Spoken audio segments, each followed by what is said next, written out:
Okay, so I did some testing with the ammunition. All of them worked except for the Tiger Eye crystal stone, and they do have holes in them. So I figured all this out as I tested everything. Will fit into the magazine, but will not pop out to be loaded. So these will be a no-go. Alright, so the aluminum penetrated two cans, aluminum cans. Of course, the ball bearings that are carbon steel penetrated. The glass penetrated into the can but stayed in the can. These are also precision ground glass, white, penetrated into the second can, actually all the way through. The red ones did not penetrate past the second, or the first can bounced off the second can, but the other 20 gram BBs did pretty good penetration.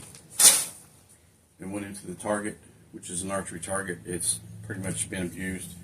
I'm going to wrap it with duct tape so that way we can still keep the medium from penetrating all the way in, because I got to pull all those BBs out. I rip those apart when I'm done with them after I get a new one, and I take the BBs out. There's quite a bit of stuffing in there, but anyway, it's got a lot of power, but it's 1.9 joules, so you're within normal airsoft field rules as far as power goes.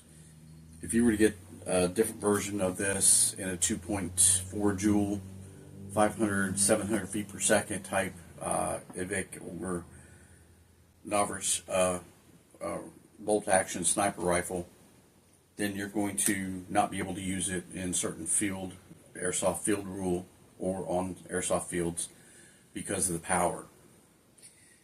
I think 2.2 is the max for most of them, so 1.9 joules is the power setting for this, and it works fine. I have not done anything as far as point blank shooting as of yet.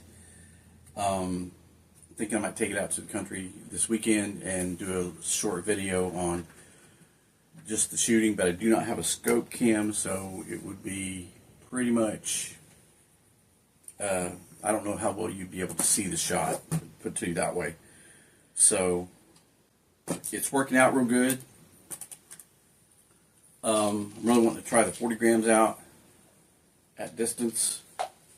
I'm going to go get another bunch of magazines, order those, have them come in. These only take a couple days to get in, so it shouldn't be that bad.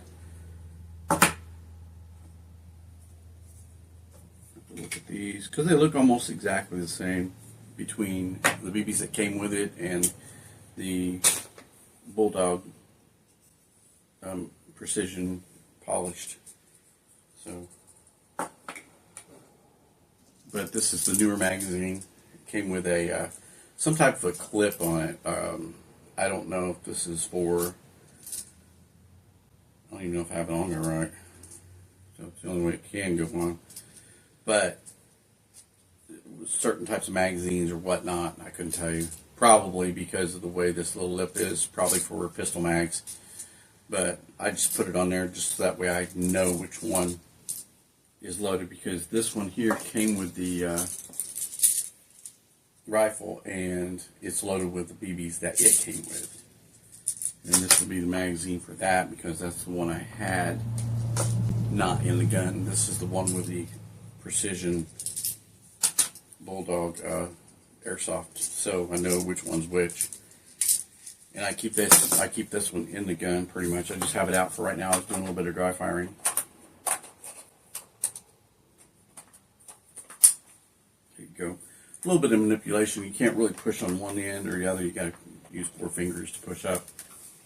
It's for it to click in, and everyth's fine. I may take the sling swivels off, because I probably won't use those at all. This will go in a drag bag, and I'll put a nice Picatinny on here. I've looked at several. I don't know which one I'm going to get yet. and I probably most likely will take this off. I just gotta, there's a little screw or something down there. I'll figure that one out. Doesn't really look like a screw or an Allen wrench type, or Allen hex head. But we'll figure it out, see if I can get that out of there, and take the orange tip out so that way I can put a suppressor on it. Suppressor, was it the VSR10 or something? Has the same thread pitch to put something on there for the adapter for a suppressor. So I'll have to look at that and go from there and see what I want to do. I'll look at how to get that off of there, and then but for right now I'll keep it on. Not doing any air softening on any fields. I'm just going to go and do some testing on it, see how well this works out at distance. Like I said, I'll change the scope out here soon. Like I'm not really sure what I'm putting on it yet, but we'll see. Hey, sits up. Okay, that works. Looks good. The ergonomics is pretty decent on it. It's a little bulky right through here, so when you grab it and use it, it's a little bit getting used to. So the other ones are a little thinner. I've shot airsoft rifles before in bolt action. I've not owned any until now. This is my first actual one I bought. I normally do assault weapons, if you want to call it that. I don't know. Fully automatic, semi-automatic. I've had a couple of M4s and wore them out. The AK is still running. I've had it for 4 years, 5 years, something like that. It was during the 60th anniversary AK. I just wanted to get that. And then I modded it out, shortened the stock on it, so that way it fits my wheelhouse. So I like bringing everything in and manipulating it from about right here. So I'm probably going to grab up either an MP5 to tag along with this. Like most snipers, you'll have your weapon, you'll have your pistol, you'll have your rifle, you'll have your fully automatic, something or other, burst fire, MP7, MP5, whatever. It doesn't matter. Just whatever you put, even a small M4 or a crank. Normally, you marry up the crank with the SVD. The SVD would be the next one I get. It'll be semi-automatic as well, but you know that. And then I'll probably put a Russian kit together in case I do OP4. And then, of course, keep this one for when I do NATO forces, if you want to call it that. So, yeah, all kinds of fun. This has been an experience to get into this.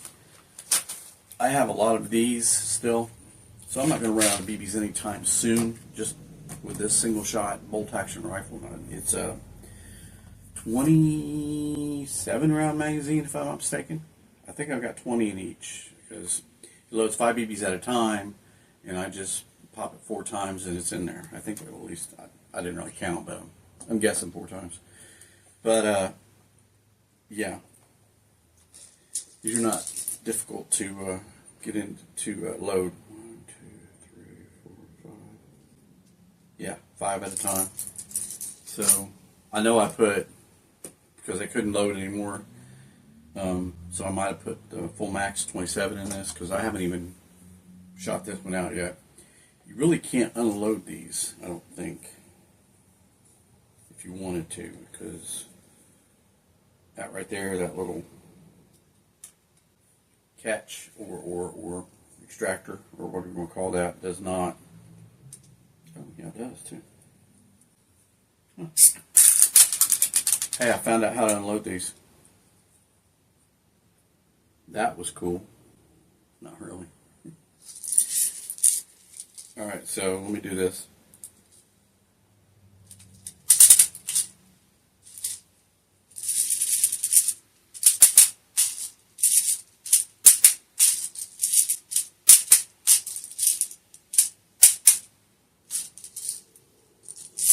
Okay, was 25. So I should be able to put 2 more in there. 1, 2. And you can't really push it down anymore, so. Alright. Good to know. Now I know how to unload them. So all you got to do is just take that and push it in the side, which I'm not going to do it again, and push that in and it'll fly right out. Like they did. That's why you always push buttons and figure stuff out. That way you know how it works. So I was interested in knowing, could I unload these magazines? And now I know I can, so, but I don't want to do that again, so that was good. Alright, so the BBs will be used, and I'll show the videos of the penetration tests behind this and separately. So that way you guys got an idea of what it is that is capable of at close range. So, and this is where you get into penetration testing at that distance. Will it be the same at 20 yards or 100 yards? And these are capable of going to about 100 yards. So we'll look at that and we'll see where we are. So I was standing about right there, so that would have been almost 5 yards roughly on the point blank. And of course it's long, so it's going to be a little closer to on the actual muzzle, maybe 2 or 3 yards, well, 4 yards distance, and it worked out great. So of course the camera really doesn't give great or accurate depth, so you're only like 5 feet away from me, and it probably seems like it's more, but you know, that's the way photography works. Sometimes it's a little hard to figure out, put it that way. Like I said, these ones are a lot heavier. I'm gonna have to get a scale to make sure that you guys know the weights of everything. These seem to be right around the 20, 30, 40. These are heavy for what they are, so that's probably a little heavier than what we want. I'm not sure if these are what they're more like less. They're less than 20. I know that because they're really light. And of course these are 20. This is mixed 12, 20, 40. And these are 20s here. I'm not sure what these are because this is it comes with, I would imagine they're 20s. They could be 12s, but I would imagine they're 20s. They came with weapon or airsoft rifle. And yeah, so a lot of things are gonna change on this, and you'll get to see it as it goes. Progress this and see where we are. But like I said, scope, muzzle, the suppressor on there. Might remove these. Yeah, I don't know because they make noise. But I can always put tape on them, which is what I do with the AK. I put tape on, black tape on the sling swivels on that one because they do make noise. And if I have a lanyard that hangs down from the shoulder, and you clip it on, and it's metal, so it would rattle if I didn't have the tape on there or make noise. So that's what you want to avoid. And this works good. I like the cheek piece option, and buttstock is set to where I want it. But like I said, the ergonomics is a little different, so you'd have to get used to that. And I can look at my window, probably about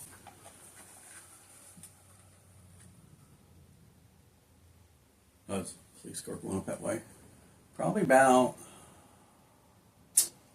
that's going to be 200 plus right there on the scope. But the scope is super clear. It's a Bushnell 3-40. I did a little short video on it. It's got clear optics. I just couldn't get the camera mounted perfectly in there, or as far as the phone holding the scope and trying to take a picture. That's murder. I hate that. I do have an adapter for an optic, but it really doesn't work great with cell phones. So a cell phone holder for an optic, it just, with these cell phones I have, I have 3 cell phones I can use. I don't know where the other one is, but it's over there. Anyway, it's one of those things to where you use specific type of equipment with other adapters and everything, and it just really doesn't marry up great. So you have that. No, it just doesn't work. Yeah, so I'll have to get me, like I said, a GoPro adapter and a GoPro put on here, and that'll be the next bigger thing I get for the channel. I'm using it for my archery channel as well, in case you haven't figured that out yet. But anyway, store merch link will be in the description. However, but you know, I'm making some airsoft stuff. I have an airsoft commando shirt. I will be making an airsoft sniper shirt with a specific type of reticle. I just have to, I'll do all the manipulations to make it work to where there's no background on it. Such a pain in the ass to do. But okay, anyway, yeah, it's one of those things to where you make everything work for you, and it works great when you go out and do the field, but you have to learn your mechanics when you're maneuvering. Okay, so the next video I will be doing this weekend will be camouflage types.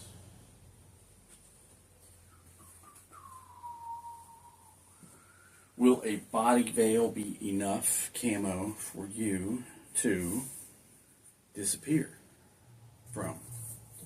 That's probably not going to be big enough. I'm going to have to get me a couple of these and sew them together. But yeah, can you hide? Just by using this. I guess we'll find out. But I'll be using a woodland camo uniform. The type of terrain that I have around me right now are nothing but corn and forest and soybeans. So, like I said, I walk 500 yards that way. I'm in the cornfields. Walk probably 500 yards that way, maybe 700 yards that way. And I'm in more cornfields, and it's just cornfields for miles. So I'm kind of right towards, this is Western Avenue. So I'm on the west side of everything. So it's one of those things to where in this community is long, more long than it is wide. So, you know, east and west are cornfields, north and south are nothing but cornfields and forests and soybean fields. So, and I'm only about 25, 30 minutes from I-70 doing the speed limit. So that's how far south I am from that, which is not very far. We're going to have a lot of warm weather this weekend. I mentioned in the last video, this is going to be extremely hot weather, so I'll be doing everything inside for this exercise. Won't be doing, except for the shooting, I'll do that outside, of course. Long range when I know I can get to, you know, safe time frame to where I can do that, because the temperature is going to, in the UV, of course, tears you up. So I did all the yard work I was going to do for this weekend. I've already done yesterday, so that way I don't have to mess with anything this weekend except for concentrating on bringing you some more information on this. I'm going to do a proper review on this by Monday, so you'll know exactly what's going on. We'll have some rain and storms, possibly Tuesday, Wednesday, Thursday, sometime next week. It just all depends, because we've been getting a lot of the weather coming in, and I pay attention to this very in great detail. And by the time it gets past the county line, it fizzles out. We might get a stray shower, a sprinkle, a drizzle. One day we had tropical mist rain. It was a tropical, part of a tropical system that came in through, and I mean, we just had weird weather all year long. So we're way past our tornado quota for this area. So, but that we did, and we did that all in April. So we have more tornado warnings that shake stick at, and rotating clouds and funnels and everything else. But we're in a valley, so it's hard for that to maneuver through here unless it comes in from the south and hits the north end. Of course, I wouldn't be here if that were the case, because that would wipe everything out. Like I said, we're not very wide, so as far as the valley goes. But anyway, the whole point is weather is going to manipulate or or rather command what we do or don't do for this weekend. Should start getting cooler here pretty soon, so we should be able to go out and do a lot more airsofting and air archery and everything else for both channels that I'm doing this for, and see where these things drop off. So I have to on the side of my rifle here, right here. Here's my hop-up system. It's straightforward into the normal, and as I just shoot it, each one I'll know looking through the scope what it's doing, and I'll be able, hopefully you'll be able to see that too, and I'll just be able to hop it up or get it to where at 100 feet it's dropping into the target, not curving away or dropping up or flying up or whatever. It's going to do all kinds of weird things at a certain distance. Had to do that with the AK. Put it on full auto, shoot, and just adjust the hop up as I'm shooting, and it works fine. I mean, that worked out great, because I want it to drop off, because that's going to be close quarters, drop off about 25 yards, 20 yards, something like that. That's fine. Maybe 30. I didn't measure it out. I just guesstimated the distance based upon how far away it was. It was a telephone pole, and I was living out in the country at the time, so it worked fine. I mean, I got it to where it was just popping off that telephone pole at that distance, and it worked really good. So this basically the same idea with this. I'm just shoot one, bring it back, shoot one, bring it back until I get the proper drop off at 100 feet. So for that distance, it'll stay straight into the target. Really don't have a lot more reason to take it to 100 yards with a hop up. If it does, it does. If it doesn't, and I mean, at some point we'll get to a 100-yard target too. That way I can show you what the penetration abilities are of these types of weighted or unweighted BBs are. So, I mean, the aluminum ones are 30 grams, and I probably said grains before, but I didn't mean to. These are, like I said, much lighter. These feel about the same. And like I said, these other ground glass, precision, zirconium, whatever they are, BBs, or 6mm ball bearings there, and these are ball bearings, 6mm, and they all work in this. The only ones that didn't work were the green glass that I threw over there, and they got holes in them anyway, so they're not, they're too big. They're not 6mm probably.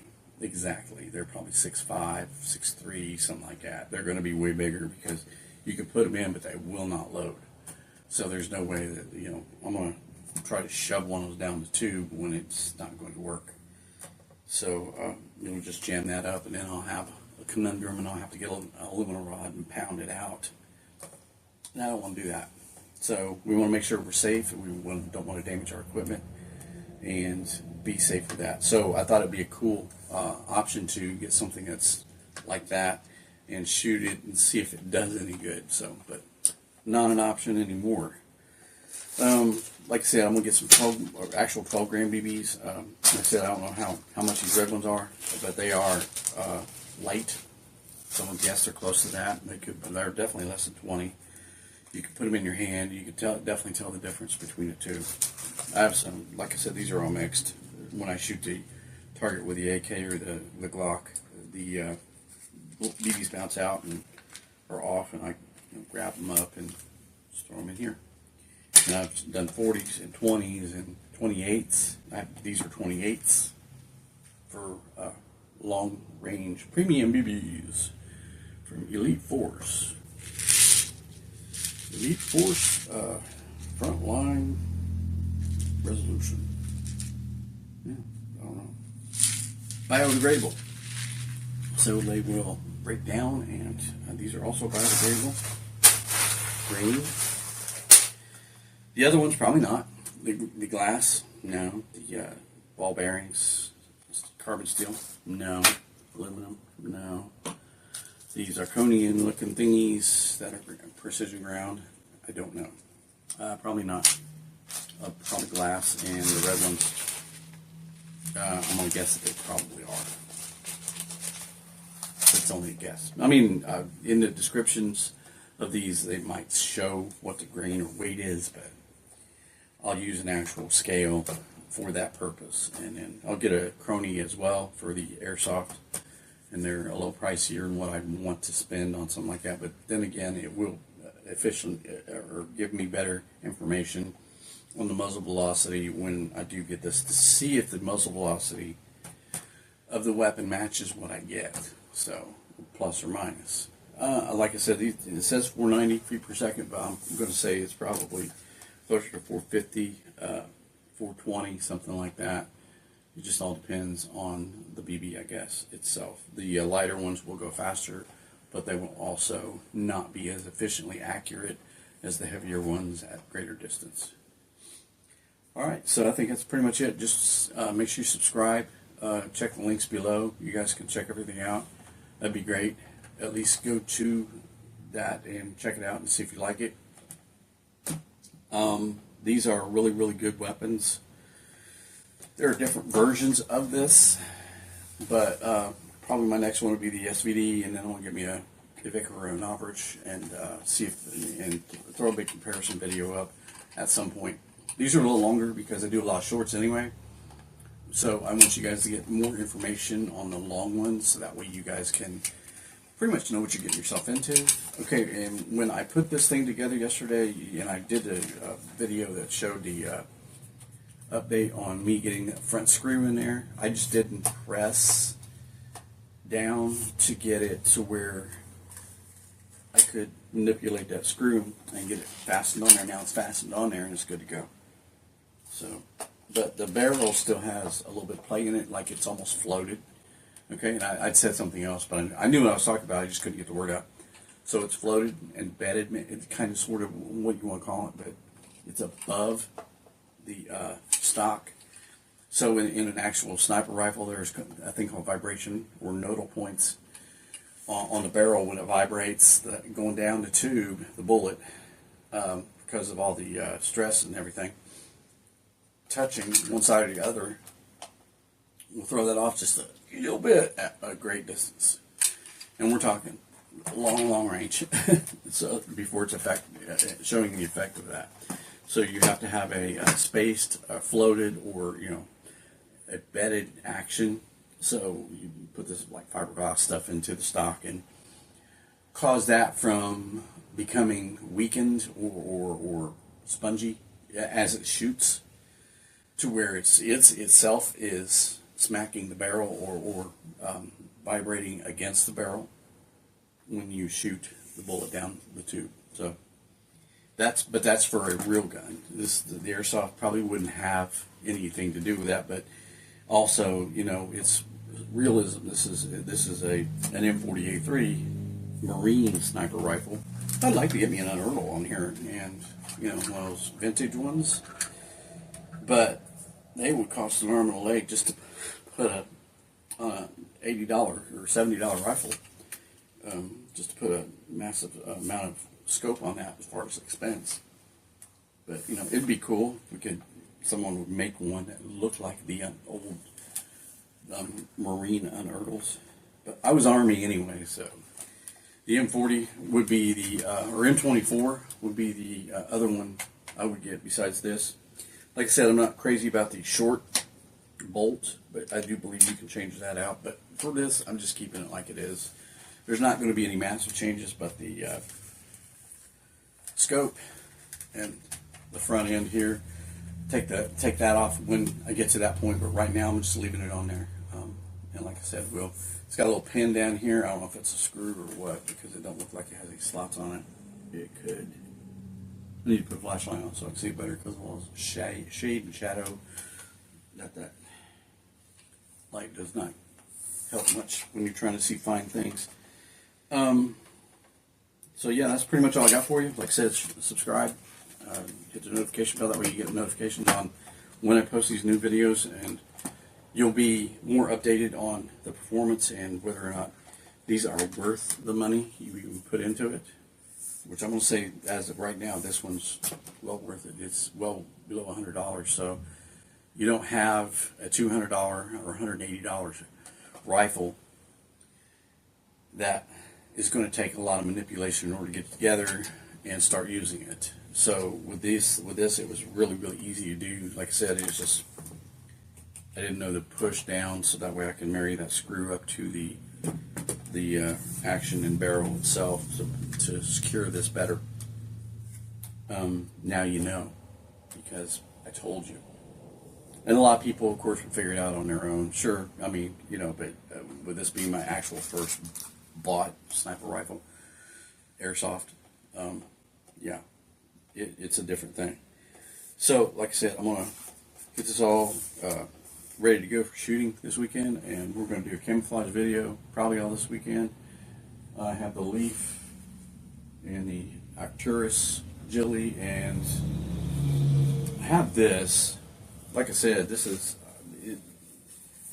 nowhere near the length it says it is on the description, so I'm probably gonna have to get another one of these, at least 2, just to cover my body. Maybe I might do 6 to make it like a canopy almost, and put them together. I'll use some Gilly string, because you know you get little kits for these, and throw some emerald on it or something like that. No blacks, no desert colors, just like a dark green, and tie them together, and yeah, that should work nicely. But we'll work on that. But will it really hide you? I guess we'll find out. Alright, you guys be good. Make sure you stay safe, stay alive, and prep. Always know you're surrounded. Keep your head on a swivel. It's getting crazy out there. That's all I can say. Be good.